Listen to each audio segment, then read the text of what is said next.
आज हम पढ़ते हैं सिटीजनशिप पार्ट 2 का आर्टिकल नंबर 11, जो कि है parliament to regulate the right of citizenship by law.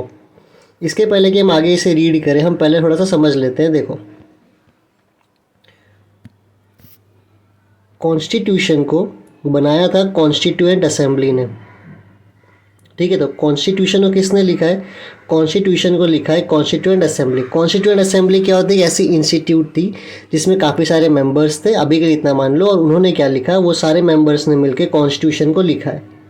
और इन्हीं मेंबर्स ने आर्टिकल नंबर 11 में लिखा है कि सिटीजनशिप को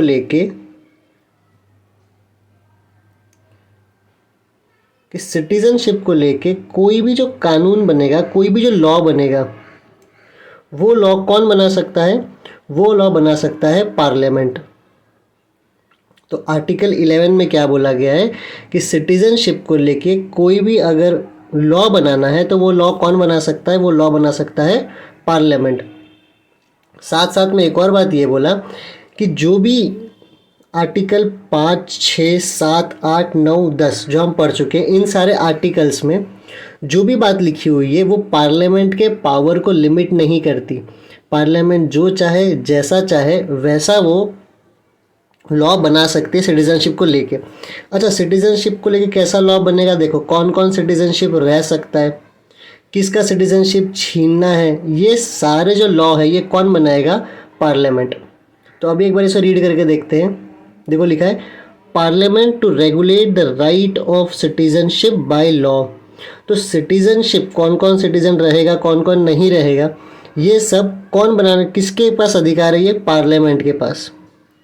और पार्लियामेंट वो क्या करेगी? उसके लिए कोई ना कोई लॉ बनाएगी। जैसे कि पार्लियामेंट ने एक लॉ बनाया है सिटीजनशिप एक्ट 1955, तो उसके पास कहाँ से वो पावर आया? उसके पास वो पावर आया आर्टिकल 11 में। अब देखते हैं क्या लिखा है। Nothing in the foregoing provision of this part. देखो, इसका मतलब क्या होता है? Nothing in the foregoing provision of this part का मतलब होता है कि ये जो हम पार्ट पढ़ रहे हैं, कौन सा पार्ट है ये? सिटीजनशिप का पार्ट 2। और इसमें हमने कितना? फॉरगोइंग मतलब पहले। तो इसके पहले हमने आर्टिकल 5 से लेकर आर्टिकल 10 पढ़ा है, तो उसी की बात करें। किसकी बात करें? आर्टिकल 5 से लेकर आर्टिकल 10। तो nothing in the foregoing provision of this part shall derogate from the power of parliament.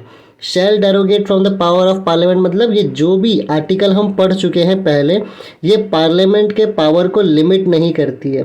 ये पार्लियामेंट के पावर को लिमिट नहीं करती है, ठीक है।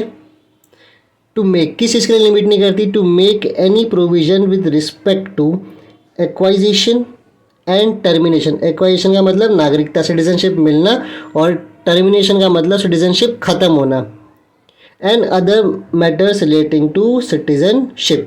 तो पार्लियामेंट के पास ये पूरा पावर है, सिंपल टर्म में समझो तो पार्लियामेंट के पास ये पूरा पावर है कि वो नागरिकता के लिए लॉ बना सकती है। और कोई भी प्रोविज़न जो हम आर्टिकल 5 से लेकर 10 तक पढ़ चुके हैं वो पार्लियामेंट को लिमिट नहीं करती। पार्लियामेंट जैसा चाहे वैसा कानून वो बना सकती है। तो एक क्वेश्चन कभी आ सकता है कि सिटीजनशिप के लिए कोई भी लॉ बनाने का अधिकार किसके पास है? प्रेसिडेंट के पास है या फिर किसके पास है? तो वो ना प्रेसिडेंट के पास नहीं है, वो किसके पास है? पार्लियामेंट के पास। और ये कहाँ लिखा हुआ है? आर्टिकल 11।